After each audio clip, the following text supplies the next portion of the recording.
Good morning or good afternoon or good evening, everybody that's just watching. So yeah, we haven't done a video this week on too much because I've been spending a bit of time with the kids.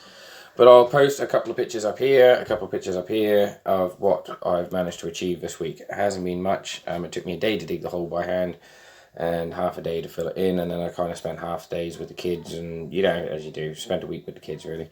So we fiddled around doing that. We then spent half a day cementing, with having cement mixer problems as well, being it's an old electric one and it's never really spent a day in its life inside, and I got it second hand and it's a bit worn out, but it does the job. So what we're doing is we're actually doing a fuel tank stand. So the fuel tank that we run on the farm at the moment is a 1200 litre diesel tank, but you can only fill it up to put about 250 litres in it.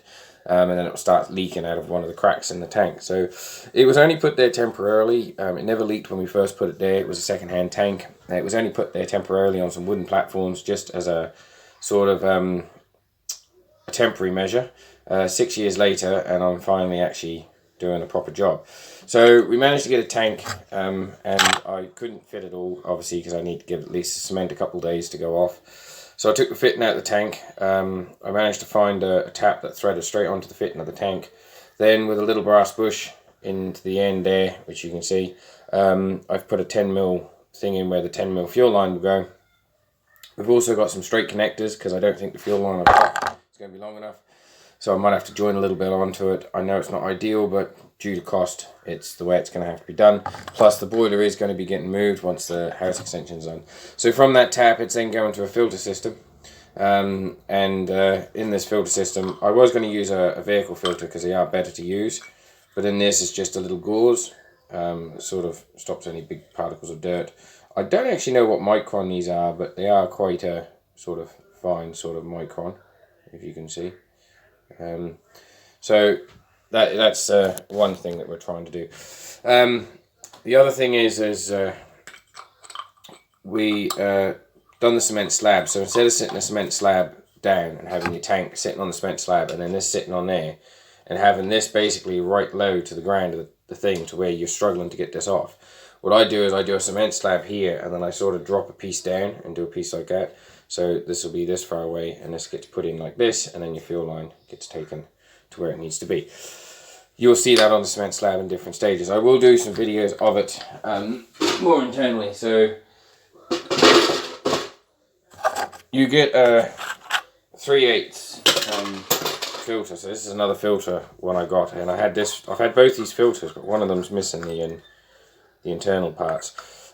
Actually, this one actually had the internal part, and the other one was missing it, but I couldn't find a fittings 3/8 fitting to go into there in the shop at the time. They'd run out, so I had to use the other one because it takes a slightly smaller fit. But that's all I've been up to really this week. I haven't really done much else other than that to sort of to video really. I really spent it, and plus I've got a family member that's quite ill at the moment, so we've been spending quite a bit of time and sorting that out. So yeah, so basically that's what we're doing. If you follow us on Instagram, you would have seen pictures of it done, or if you're on our Facebook page, which the links will be in the description, you will also see what we've been up to on and off. So there is plans on redoing the engine in February. So hopefully the start of February, which is starting next week, we'll start rebuilding the engine and sorting out that trailer. We've also got the press to fix on the weekend, so that'll be another one getting done. And we're getting ready, get the Fayette ready, the Fayette Alice FL5B or FL2B loader crawler. Got to get the back actor loosed on that so we can disconnect it before it gets loaded up and taken out in February. Once that's taken out, then roadworks will start taking place, and we'll be using her to open up some burrow pits, do some roads, do some hard stands, ready to bring over these buildings from the neighbouring farm, which is ours, a garage and our old shearing shed when we were at Greenfield. So that's all happening as well. So there's loads of things happening, but at the moment we're just piddling little fiddly jobs in. Currently we've got a load of bills that have now come in that we've got to try and pay and sort out, and obviously this time is quite tough for all of us. especially for ourselves where we've just taken a farm on and you don't have that first initial income. So we're having to try and find pennies to pay bills off, and sadly this month's the biggest month that we're going to have. We've sort of got more bills than when we have income, so I'll probably be doing some extra work and tying over ends for that. We've got a bit of flashing to put on still at my side on one of the buildings that we didn't get finished, and four-wheelers to sort out if the parts turn up. The Fuso part has been sent. It was sent last Monday, so we're hopefully expecting it next week. This Monday gone, sorry. So next week, maybe, if it goes well, end of next week, we should hopefully have a part for that. So we'll be able to try that out. Once we get that going, we've then got a rotavator to go and pick up. We've got rollers to go and pick up. We've got a McConnell arm to go and pick up with it.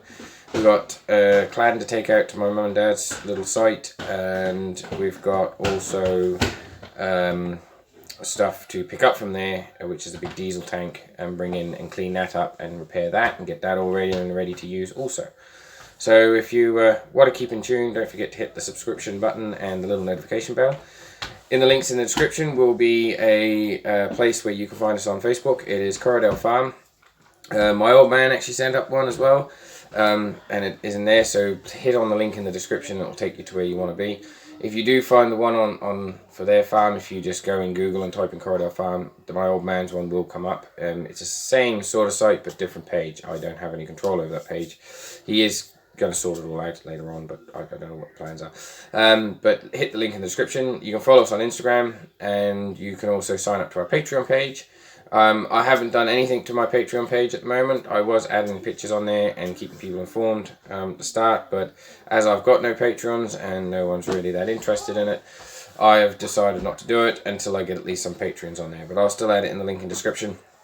If you want to support some of the projects that's coming on, which is happening, we've got a hopefully a Ford 5000 single-wheel drive tractor that I would like to do up in Patreons, so if you can by all means sign up, and we will start that project off as well, and we'll do in-depth videos of the engine rebuild, the back axle rebuild, the gearbox rebuild, the whole thing basically. We'll do in-depth rebuilding videos on it, and it'll all be sponsored by hopefully the people. I don't mind putting the time into it and videoing it, but I can't afford to spend time and video and the money on doing the parts. I've got to give out one. If I have to spend money on it, to me, it's then got to go out and work in the field straight away as quickly as possible. I've already spent over $3,000 on my 754, which is now getting converted to a 774 because the parts of the 754 I've given to my son. So we're progressing on to that.